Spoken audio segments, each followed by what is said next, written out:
I'm Dr. Kortney Ziegler, and in 2017, I co founded an app called Appolition, which took spare change from people's everyday purchases, things like Uber rides, coffee, grocery runs, or whatever, and rounded those purchases up to the nearest dollar and automatically sent that spare change to bail funds.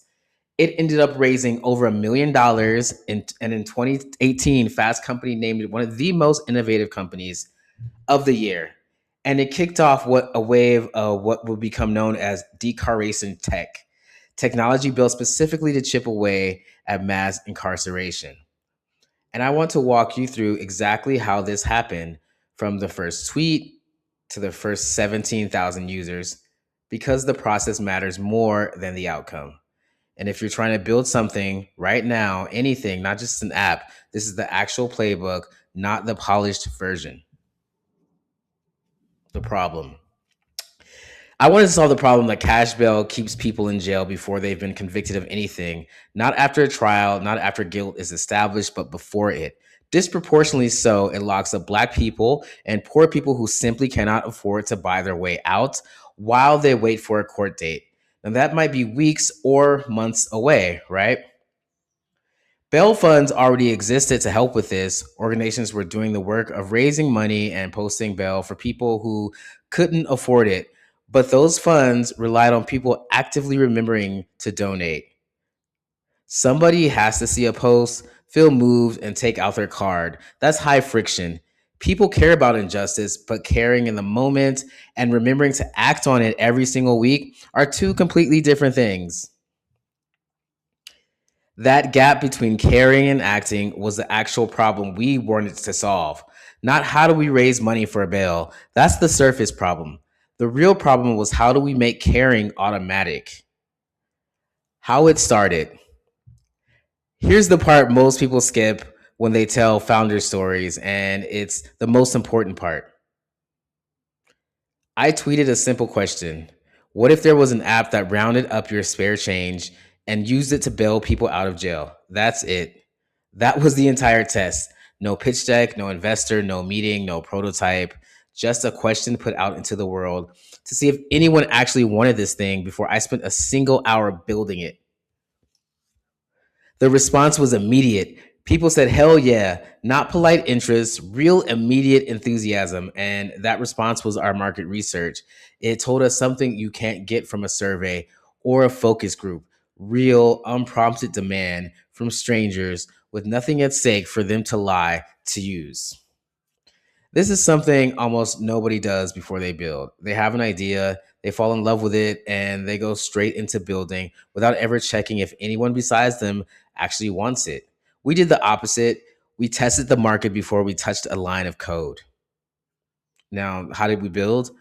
Once we knew the demand was there, we put it as a simple Rails web app. And that word simple is doing a lot of work here because this wasn't some massively funded engineering heavy product.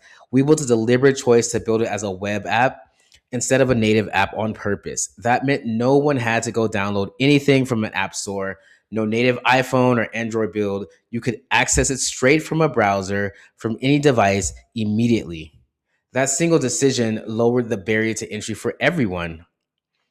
And the mechanism itself was straightforward. Once it was built, you connect your bank account and the app rounds up your everyday purchases, like I said, coffee, whatever, to the nearest dollar. And then that spare change gets routed automatically to bail funds. There was no extra decision required from the user. There was no moment where they had to stop, think, and then choose to be generous. The generosity was baked into the infrastructure of being an Appolition member. And within the first year, we had about 17,000 users. No exaggeration. I'm not playing. And it didn't come from massive ad budget or growth hacking playbook. It spread almost entirely by word of mouth alongside press coverage, free press coverage that picked up the story because it was genuinely a novel idea and a novel use of spare change roundup. Here's what made it novel, though. Spare change roundups were a mechanism people associated almost exclusively with investment apps. Round up your purchases, and that spare change gets invested into a portfolio somewhere. That was a category everyone understood at the time. Nobody had taken that exact mechanism, the roundup, and pointed it at fundraising. And definitely nobody had pointed it specifically at bail funds. We were early enough that people genuinely couldn't fathom the idea at first.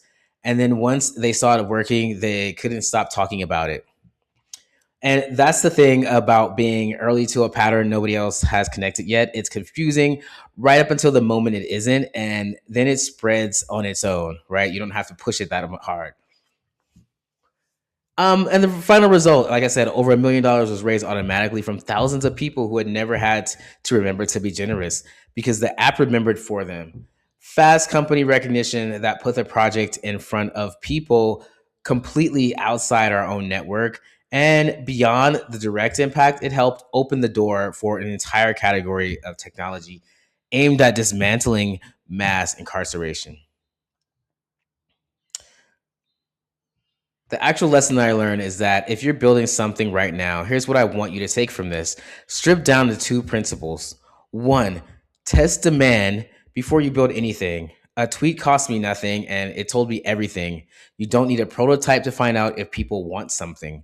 You need a clear question and the willingness to put it in front of real people and watch what happens. If nobody responds, you just saved yourself months of building something that nobody wanted in the first place. And if people respond the way ours did, you just get permission. You just got permission to build with confidence instead of guessing. Number two, the best social impact products don't rely on people's willpower. They remove the decision entirely. If your idea depends on someone remembering to care, remembering to act, remembering to come back, it will not scale, no matter how good the mission is. But if you can design the friction out of it so the right thing happens automatically, it scales on its own. That's what Appolition was. It wasn't a bail fund. It was a piece of infrastructure that made an existing form of generosity automatic. Next video, I'm going to be breaking down another project called Aerial Spaces, how I went from being an idea to a White House partnership and 20,000 students using the platform. So subscribe so you don't want to miss it.